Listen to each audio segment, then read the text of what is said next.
चीखना चिल्लाना नहीं चाहिए। हो सकता है कि पाकिस्तान से ये बात आती हो कि भारत को जो है कन्वर्ट कर लेंगे गजवाए हिंद, पर गजवाए हिंद करने की जरूरत ही नहीं पड़ेगी। कुछ सालों के अंदर वैसे ही उनकी पॉपुलेशन बढ़ जाएगी। आज इंग्लैंड और लंदन की स्थितियां देखते हो, शरीयत का कानून लंदन में लग रहा है, ऑस्ट्रेलिया में स्थितियां खराब हो गई है, जर्मनी में खराब हो गई। ये बहुत अच्छी स्ट्रेटेजी है इस्लाम की कि वो अपने एक्सेस पॉपुलेशन को दूसरे देशों में डेमोक्रेसी की आड़ में भेज देता है, बाद में वहां पे शरीयत का कानून लगवा देता है, लेकिन अरब कंट्री के अंदर कोई भी रेफ्यूजी नहीं रखा जाता है। मैं एक रिपोर्ट देख रहा था बीबीसी की, शायद बीबीसी की रिपोर्ट थी, जहां पे सऊदिया का जो वर्टिकल शहर बन रहा है उसमें कई गांवों के लोगों को मरवा दिया उसने, ऐसा आरोप है उन पर। तो वहां तो मस्जिदें हटाने में भी वो सोचते नहीं है, और यहां पर हिंदू भीख मांग रहा है कि जरा मुझे कृष्ण का मंदिर दे देना, जरा मुझे ये मंदिर दे देना। हमारे साधु संतों ने जो समाज के लिए काम किया, समाज उनके साथ भी नहीं खड़ा है। क्या आपको पता है कि आयुर्वेद के नाम पर भारत देश के अंदर जो फार्मेसी काम कर रही है वो मुस्लिम द्वारा चलाई हुई भी कई फार्मेसी हैं, और उनके 500 प्रोडक्ट्स हैं। रामदेव को सपोर्ट नहीं करने का कारण ये भी है। हमदर्द का एक टॉनिक है सिंकारा, उसको प्रमोट करते हुए कम्युनिस्ट पार्टी के कुछ नेता कहते हैं कि यह शक्तिवर्धक है। उनको पूछो तुम्हें कैसे पता चला यह शक्तिवर्धक है, कोई लेबोरेटरी टेस्ट है? एलोपैथी के कंपैरिजन में जो रामदेव बाबा को कहा गया था कोरोना के कंपैरिजन में, वो चीजें सब पर लागू होनी चाहिए। क्या आपको पता है सोनू निगम जैसा कलाकार जो पिछले कई सालों से फिल्म इंडस्ट्री के अंदर बेहतरीन आवाज दे रहा है, उसने जब खुले से कहा कि इस अजान के कारण मुझे तकलीफ होती है, इंडस्ट्री में उसको काम मिलना कम हो गया, क्योंकि बॉलीवुड की इंडस्ट्री आज भी इस्लामिक फंडामेंटलिस्टों द्वारा डोमिनेट है। मैं आपको और बता दूं, जिन दिनों शाहरुख खान, सलमान खान, आमिर खान स्ट्रगल कर रहे थे, गोविंदा सुपरस्टार था, और गोविंदा को नीचे करने के लिए उसकी जोड़ी में चलने वाली करिश्मा कपूर को आमिर खान के साथ एक फिल्म दे दी जाती है परदेसी। गोविंदा की जोड़ी को तोड़ा जाता है, और उसके बाद उदय होता है सलमान खान, आमिर खान और शाहरुख खान का समय, क्योंकि इंडस्ट्री डोमिनेटेड है इस्लामिक लॉबी द्वारा। ऐसे कई मैं आपको उदाहरण दे सकता हूं, लेकिन मुख्य बात क्या है? क्या हमारे हिंदुस्तान में सारे मुसलमान खराब हैं? यह कहने का अर्थ नहीं है। हमारे हिंदुस्तान के अंदर आजम जी, प्रेम जी जैसे भी इंडस्ट्रियलिस्ट हैं विप्रो के, उन पर आरोप भले लगे कि वो मुसलमानों के हितों की ज्यादा सोचते हैं, हिंदुओं की नहीं, पर मैं इस पे नहीं जाऊंगा।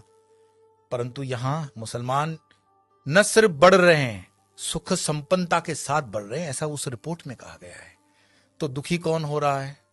दुखी हो रहा है हिंदू। हिंदू क्यों दुखी हो रहा है? क्योंकि वो कर्महीन होकर के जीना चाहता है, और बेवजह की फालतू चीजों में वो अटका हुआ है। अपनी ना तो वो स्किल को डेवलप कर पा रहा है, और अपने हर छोटे छोटे उद्योग को छोड़ता जा रहा है। आज जब हम अपने आश्रम का भी काम करवाते हैं तो लेबर ढूंढने में हमें तकलीफ पड़ जाती है। देश के अंदर कोई बेरोजगारी प्राइवेट सेक्टर में नहीं है, लेकिन कोई रबिश होते हैं जर्नलिस्ट जो अपना खीसा गर्म करने के लिए, जनता को गुमराह करने के लिए अलग अलग रिपोर्ट्स देते हैं।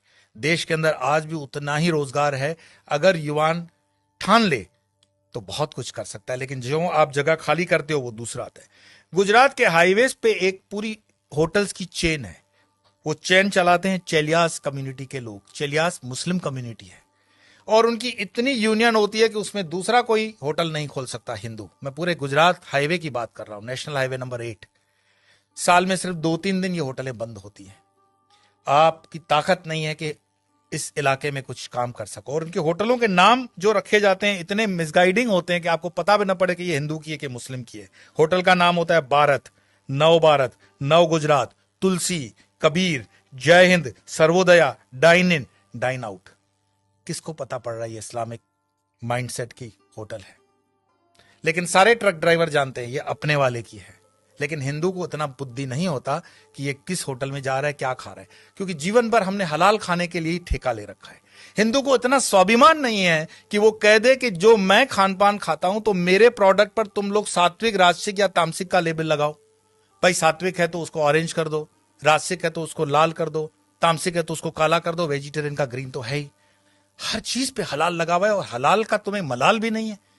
तो कितने भी तुम प्याज लहसुन को मत खाओ, लेकिन ये हलाल खाते हुए तुम्हारे बच्चे जो हैं क्या बन रहे हैं? ये जिहाद करने की जरूरत पड़ेगी नहीं उनको। ये साधु संतों को भी सोचना पड़ेगा कि तुम शेर को भी घास खिलाओगे, गाय को भी घास खिलाओगे, क्षत्रियों को भी घास खिलाओगे और ब्राह्मणों को भी घास खिलाओगे। हमने खान पान को बदल करके पूरे डीएनए सिस्टम को बदलने का पाप किया है, और जब इस पाप की हम ठीक से बैलेंस नहीं करते हैं तब तक इस पॉपुलेशन को ठीक करना बड़ा मुश्किल होगा। एक इंसान, ये वीडियो समाप्त करने से पहले मैं बता रहा हूं, एक इंसान जिसने अलीगढ़ मुस्लिम यूनिवर्सिटी का स्थापना किया था, सर सैयद, उसने सिर्फ ख्वाब देखा था पाकिस्तान बनाने का, कि एक ऐसा देश बन सकता है। एक टाइपराइटर और एक इंसान जिन्ना, जिसने देश बनाकर दिखा दिया, और यह चीज इतिहास के अंदर दर्ज है।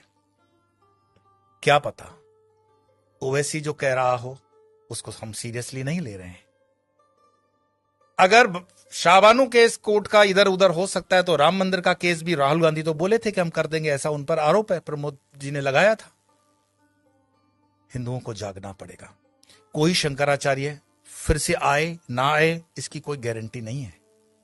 शंकराचार्य जी की जयंती मनाने से सिर्फ इतना ही मैसेज मिलता है, उत्तिष्ठ जागृत प्राप्य वरानी बत, उठो जागो, अपनी जवाबदारी लो।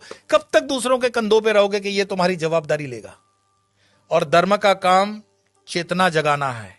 बाकी ये मेरा वीडियो मरे हुए लोगों के लिए तो है नहीं, चैतन्य लोगों के लिए। और चैतन्य जो सुन रहे हैं उनको लगता है कि आगे 2-4 चैतन्य है तो फॉरवर्ड कर देना, और मरे हुए लोगों को वीडियो देखने के लिए मैं कोई आग्रह करता ही नहीं हूं। आपके भीतर आपका सनातन जागे, भारत जागे, हिंदुत्व जागे। इसी प्रार्थना के साथ इतना ही। कल फिर मिलेंगे अन्य विषय को लेकर।